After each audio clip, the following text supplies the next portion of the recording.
Hello, and welcome to this tutorial video, in which we will continue to discuss Teacher Standard number 3, Demonstrate Good Subject and Curriculum Knowledge.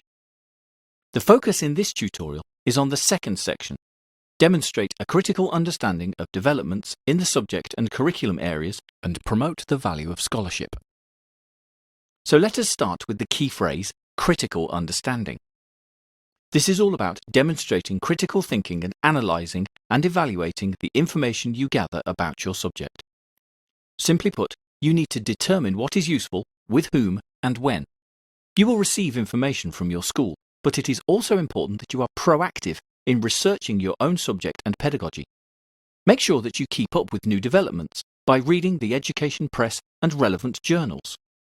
You will find some important things that you need to teach or use with your students. However, there may be other elements that you won't use or have to modify to make them relevant to your curriculum. This is where you can demonstrate a critical understanding.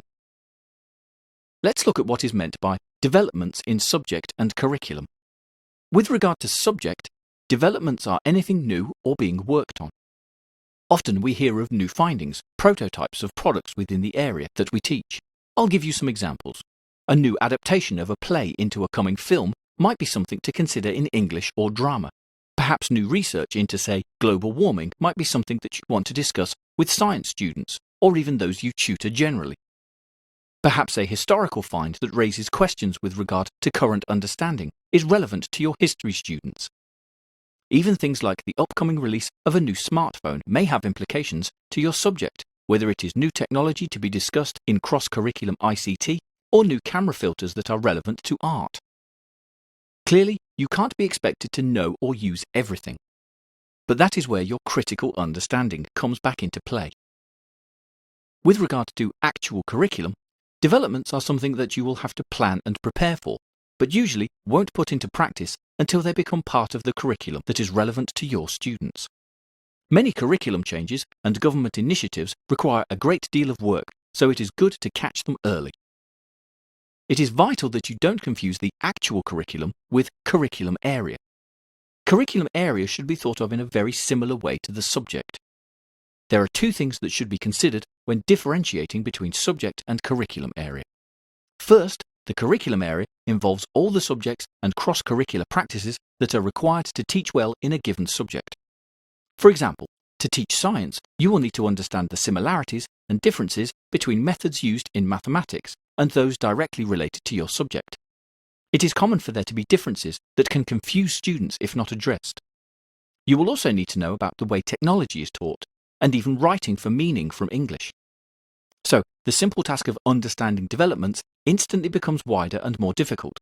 This is why it is imperative that you don't become isolated in your subject and understand what is happening elsewhere. The second thing to consider is linked to pedagogy in your subject and curriculum area. Simply knowing the subject is not enough. You must keep up to date on any developments relating to how new information should be taught and use your own critical understanding as to how it fits for your students. I mentioned this earlier, but now you must expand your thinking to consider not only all the subjects, but how they relate to each particular age group and ability. For many types of school, the national curriculum is no longer as rigid. Schools don't have to follow it the same as they once did, but still have to show that they have covered the contents. This gives you the opportunity to be flexible in your teaching and be innovative in how you develop your subject teaching to include new developments.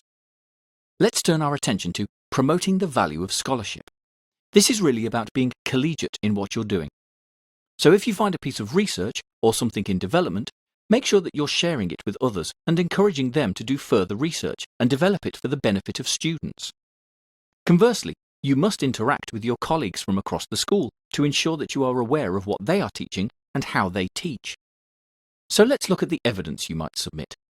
There's potentially a lot of evidence because this is all about where you get your knowledge about teaching your subject and how you approach teaching. So CPD records of courses that you've attended are a good start. Consider linking your evidence to articles or books that you've read, making a note of maybe key summaries that you've found from the books or information that you've shared. Perhaps there's a newsletter or minutes of meetings where you have discussed and shared good practice.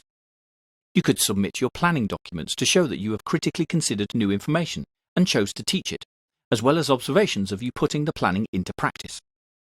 Finally, you can show the work and feedback. This section is an excellent one to show how you link things together as a teacher, i.e. what you learned and where you got that information from, leading to how you developed it with colleagues and planned to use it. Finally, how you delivered and the impact for students. I'll see you in the next tutorial video.